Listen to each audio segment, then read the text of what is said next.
Hi there, welcome back to my channel Scrap and Coffee. I am really excited because it took me a little over 2 months to complete these two albums, from designing them to having it all done to releasing it to you.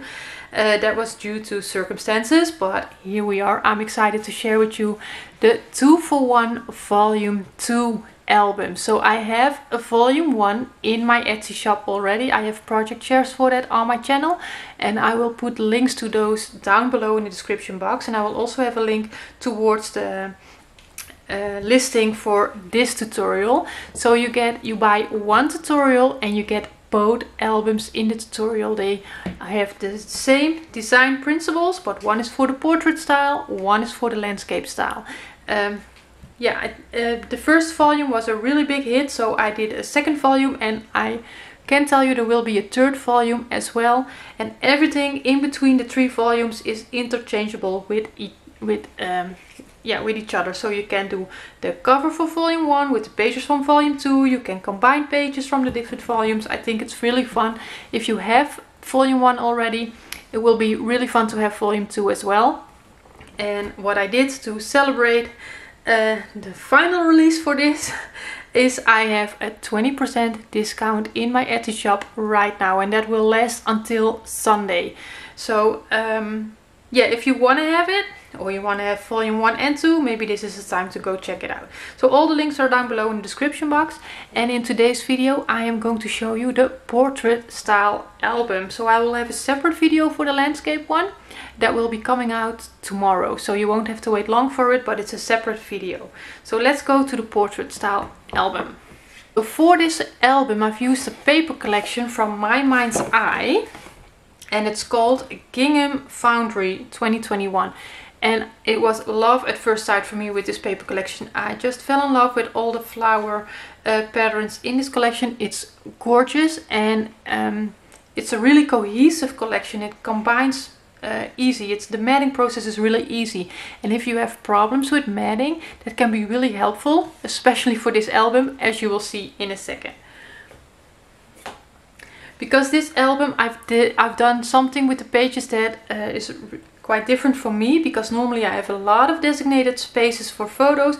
This album requires quite a lot of pattern paper, and you place loose photo mats in there, and there are a lot of layers where you need to keep in mind what you did on the previous piece. Everything has to go together, so you will see. So in this cover I've made a frame.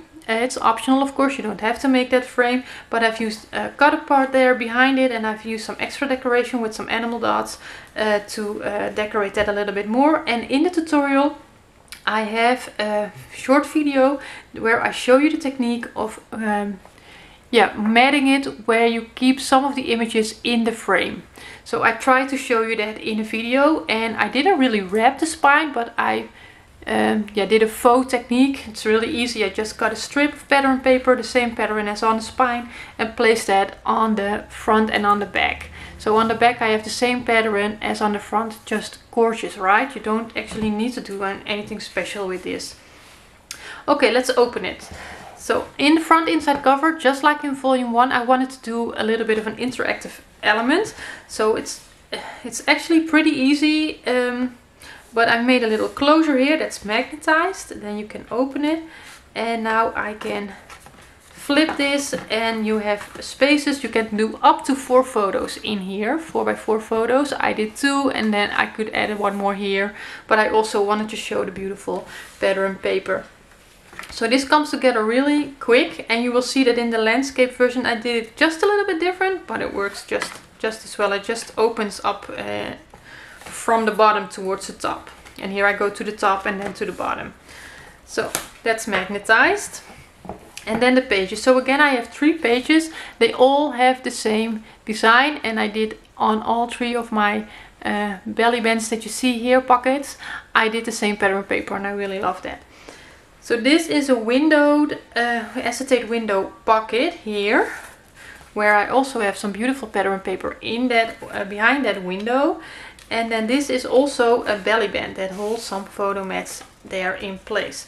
So I did only one, but you can definitely do more. You will see in my landscape album there are pages that are really stuffed up So I can place all of this back. And this is just an option of what you can put in there, right? You can place way more. And then on the other side we have that belly band again. Here I have 2 photo mats behind it, and you don't have to worry about it falling out. It's staying in place, I promise you. Here I've done some matting with a journal card.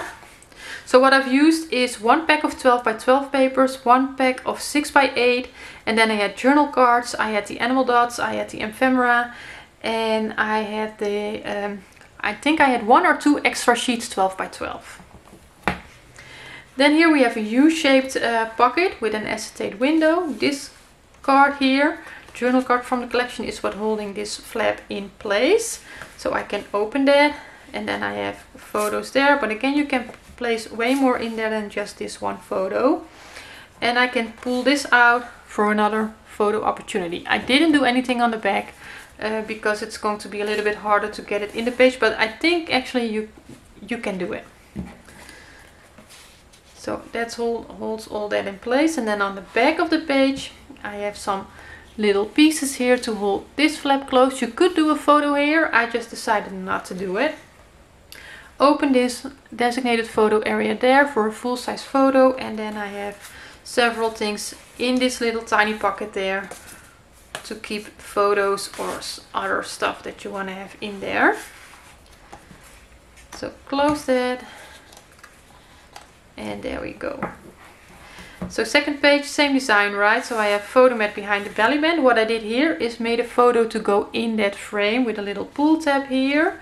And then there is no pattern paper behind it. You're just gonna put your photo in there. So I just used a larger black cardstock and placed a 3x4 photo on there. Or a cropped photo, whatever it is that you like. Oh, I'm in the pocket. There we go. So here again, photo opportunity behind that belly band. Here comes the yellow in the collection. A little flower there for some extra decoration. Open it up. Beautiful paper from the 6x8 paper pad is this one. And then open that for more photo opportunity there. Full-size photo.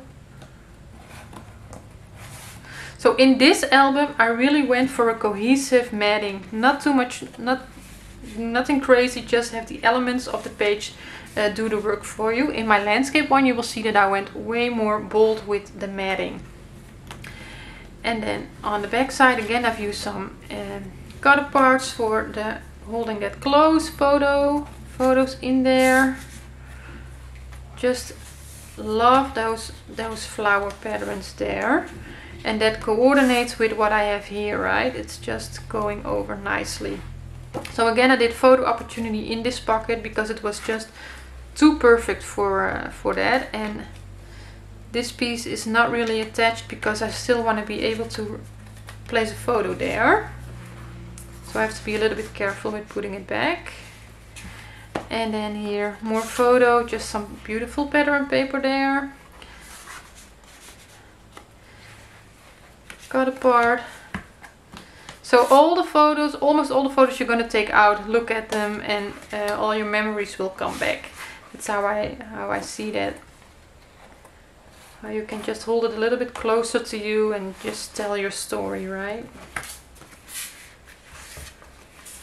There we go. And then on the back one more time, that shallow pocket with photos in there. And some embellishments to keep that all in place.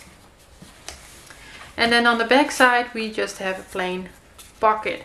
So yeah, I think this is a really fun design. Like I said, a really cohesive matting in this album, and this paper collection was perfect for it. It was, even though you really have to think about, okay, what I do here has to coordinate with what I'm doing here, with what I'm doing here, but also with what I'm doing on the inside.